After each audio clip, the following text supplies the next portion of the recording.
एक और चीज सोचने लायक है हाल ही, हिंदी का सिनेमा बॉम्बे में क्यों पैदा हुआ?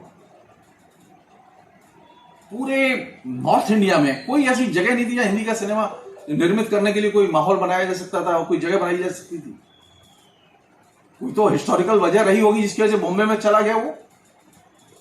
ये चिंता की चीज नहीं है, ये कभी किसी के दिमाग में नहीं आई ये चीज कि बॉम्बे में ही हिंदी का सिनेमा क्यों विकसित हुआ, कलकत्ते में ही हिंदी का प्रेस क्यों विकसित हुआ, बनारस में क्यों नहीं हुआ? शुरुआत हुई कलकत्ते से प्रेस की, सिनेमा की शुरुआत हुई बॉम्बे से। कमाल है, आधुनिक काल में दाखिल हो रहे हैं दो बड़े मीडियम, सिनेमा और अखबार, कहां शुरू हो रहे हैं? गैर हिंदी भाषी क्षेत्र में। क्यों? फिर मैं रिपीट कर रहा हूं, ये जो माध्यमों की महत्ता को हिंदी भाषी क्षेत्र का इंटेलेक्चुअल जीनियस वो रिकॉग्नाइज ही नहीं करता। अच्छा, सिनेमा के लिए काम करते हैं, ओ ठीक है, ओ ये तो टाटा इंस्टीट्यूट में साइंटिस्ट हैं, अब ये साइंटिस्ट हैं, और आप जो है वो पत्रकार हैं, तो फिल्म क्रिटिक हैं, तो आपका कोई दाम नहीं है। ये जो हे करके देखना, मीडियम में काम करने वालों को छोटा करके देखना, ये जो एटीट्यूड है, इसने बहुत बड़ी ओपिनियन बनाने में मदद की है कि सिनेमा तो नाचने गाने वालों का खेल है, ये गंभीर लोगों का खेल नहीं है। ये जो एटीट्यूड है, ये एटीट्यूड गलत है, ये एटीट्यूड गलत है। कारण क्या है? ये भी एक कला रूप है। इसमें और भी क्षेत्र हैं जो कि इसमें एक साथ अपनी अंतरक्रियाएं करते हैं, जिन पर कि हमने कभी ध्यान नहीं दिया। जैसे मैंने कहा, विज्ञापन है, उसमें फैशन है, उसमें अभिनय है, उसमें और भी चीजें हैं, और सबसे बड़ी चीज कौन सी है? उसमें कैमरा है। कितने लोग हैं हमारे यहां जो फिल्म इंडस्ट्री पे लिखते हैं और कैमरे के एंगल से वाकिफ हो? हम लोग जानते ही नहीं है कि जो करीब से फोटो लिया गया है, जो दूर से एंगल से फोटो लिया गया, उसका मीनिंग क्या है? क्योंकि हमारे यहां कोई पढ़ाई लिखाई नहीं है। हम सिर्फ अंतर्वस्तु से अंतर्वस्तु की समीक्षा करते हैं, और अंतर्वस्तु से अंतर्वस्तु की समीक्षा फिल्म समीक्षा नहीं होती। फिल्म समीक्षा तब होती है जब आप उसके कैमरे और कैमरे के शिल्प को जानते हो। हमारे यहां जो ड्रॉबैक है, कलकत्ते में ये नहीं है, बंगाल में ये चीज नहीं है। बंगाल में लोग सिनेमा को बाकायदा मीडियम की तरह देखते हैं, वहां एक कहानी के मीडियम की तरह नहीं देखते, अंतर्वस्तु की तरह नहीं उसकी चर्चा होती। ये हमारे यहाँ जो समस्या आ रही है, वो क्यों आ रही है इतनी? हम अंतर्वस्तु से ही खुश हो जाते हैं, किसकी अंतर्वस्तु ऐसी है, हम उसी में सिर्फ खुश हो लेते हैं। हमें ये मालूम ही नहीं कि उसमें खेल तो असल कैमरे का है, तो कैमरा सबसे बड़ा मीडियम है उसका। तो सिनेमा को जानने के लिए दृश्य को जानना जरूरी है, और दृश्य का जो बुनियादी उपकरण है वो है कैमरा। तो कैमरे के बारे में हमारी नॉलेज कितनी है? हमारी तो मुसीबत यह है कि हम तो ठीक से अपने हाथ में जो मोबाइल है उसके ही कैमरे का ठीक से इस्तेमाल करना नहीं जानते। अभी सिनेमा के कैमरे की समझ तो होना बहुत दूर रही। आश्चर्य की बात है कि हिंदी भाषी क्षेत्र में जितने भी फिल्म या मीडिया को पढ़ाए जाने वाले इंस्टीट्यूट हैं, उनमें कैमरे की स्टडी का कोई कोर्स नहीं पढ़ाया जाता। आएगी कहां से चीज नीचे जब आप पढ़ाएंगे ही नहीं?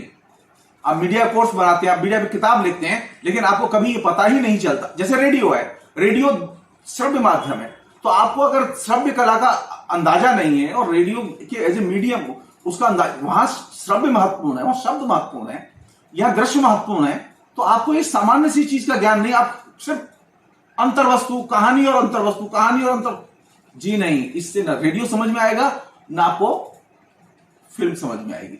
और यही वजह है, ये जो अभाव है समझ का, उसने प्रतिक्रियावादी ताकतों को और ज्यादा एग्रेसिव होने का अवसर दिया है। बंगाल में क्यों नहीं एग्रेसिव हो पाते हैं? वो तमिलनाडु में किसी फिल्म के खिलाफ में क्यों नहीं एग्रेसिव हो पाते हैं? वो तो हिंदुस्तान में ही है। वो मलयालम में क्यों नहीं एग्रेसिव हो पाते हैं? ये सारा क्राइसिस इधर ही क्यों आता है? क्योंकि आपके यहां कोई बताने वाला नहीं है।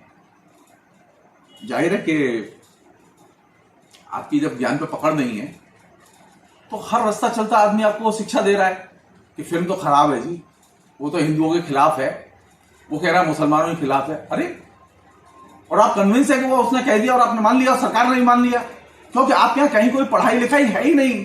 अगर मान लो डीएम को फोन करके पूछना पड़ा है डिस्ट्रिक्ट में कि साहब आप मीडिया के जानकार हैं, मुझे छोटा सा ये बता दीजिए कि ये फिल्म हिंदुओं के खिलाफ है, तो आपको एक डिस्ट्रिक्ट में एक आदमी नहीं मिलेगा ये बताने वाला फिल्म की दृष्टि से।